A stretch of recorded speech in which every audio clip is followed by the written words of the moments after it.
दोस्तों, जरा इकट्ठा हो जाओ और बिटकॉइन के बारे में बात करते हैं। ये बिटकॉइन 2008 में अचानक से आ गया। मिस्टीरियस है ना? इसके बनाने वाले सटोशी नकामोटो जी गुमनाम ही रहना पसंद किया। किसी को नहीं पता कि वो लड़का था, लड़की थी या बेसमेंट में बैठे टेक विजर्ड्स की पूरी टोली। अब 2008 थोड़ा खराब साल था। दुनिया भर की इकोनॉमी सोना में आइसक्रीम कोन की तरह पिघल रही थी। लोगों का बैंक्स और फाइनेंशियल सिस्टम्स पर से भरोसा उठ रहा था। और फिर अचानक से बिटकॉइन आ गया, नया तरीका लाने का वादा करके। एक डिसेंट्रलाइज्ड सिस्टम, गवर्नमेंट और मिडलमैन के कंट्रोल के बिना। पर बिटकॉइन क्या? सोचो, एक डिजिटल लेजर, जैसे आसमान में एक बड़ी स्प्रेडशीट। जब भी कोई बिटकॉइन भेजता या लेता है, वो इस लेजर में लिखा जाता है, जिसे ब्लॉकचेन कहते हैं। और सबसे खास बात, ये ब्लॉकचेन किसी एक इंसान या इंस्टीट्यूशन के कंट्रोल में नहीं है। ये दुनिया भर के कंप्यूटर्स के नेटवर्क पर फैला हुआ है। तो बिटकॉइन ने बिना बैंक्स के पैसे भेजने और लेने का सिक्योर तरीका देने का वादा किया। सुनने में तो बढ़िया लगता है ना? पर यह काम कैसे करता है? देखो, ये थोड़ा कॉम्प्लिकेटेड है। सोचो, किसी ऐसे इंसान को इंटरनेट समझाना जो कंप्यूटर कभी देखा ही नहीं। बिटकॉइन के टेक्निकल डिटेल्स समझाना भी कुछ ऐसा ही है।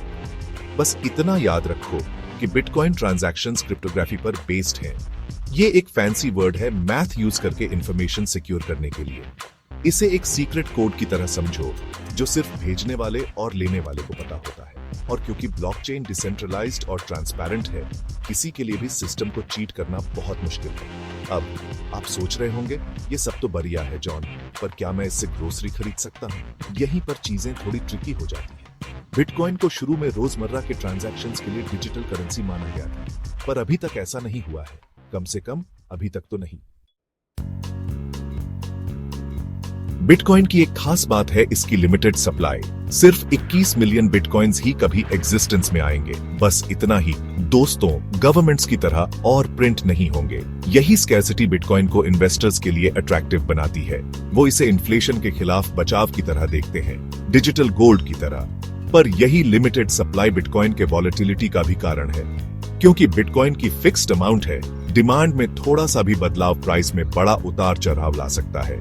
याद है जब 2010 में किसी ने 10,000 बिटकॉइन से पिज्जा खरीदा था? आज वो पिज्जास बहुत महंगे होते। तो क्या बिटकॉइन फाइनेंस का फ्यूचर है या बस एक स्पेक्युलेटिव बबल जो फूटने वाला है? ये कहना मुश्किल है, पर एक बात पक्की है, अभी तक का सफर बहुत एक्साइटिंग रहा है। बिटकॉइन के प्राइस का सफर किसी कैफिनेटेड स्क्विरल द्वारा डिजाइन किए गए रोलर कोस्टर जैसा है। शुरुआती दिनों में आप अपने लैपटॉप पर बिटकॉइंस माइन कर सकते थे, सच में। पर जैसे जैसे लोग जुड़ते गए, प्राइस आसमान छूने लगा। हजारों, फिर 10,000, फिर खैर, कहानी तो आपको पता ही है। बेशक जो ऊपर जाता है उसे नीचे भी आना होता है, अक्सर बहुत तेजी से। बिटकॉइन ने कई क्रैशेस और करेक्शंस देखे हैं, पर हर बार ये वापस उछलता है, सपोर्टर्स और क्रिटिक्स दोनों को अट्रैक्ट करते हुए। तो बिटकॉइन का फ्यूचर क्या है? क्या ये पैसे के बारे में हमारे सोचने के तरीके को बदल देगा या गुमनामी में खो जाएगा? सिर्फ वक्त ही बताएगा। पर एक बात पक्की है, ये देखना इंटरेस्टिंग होगा।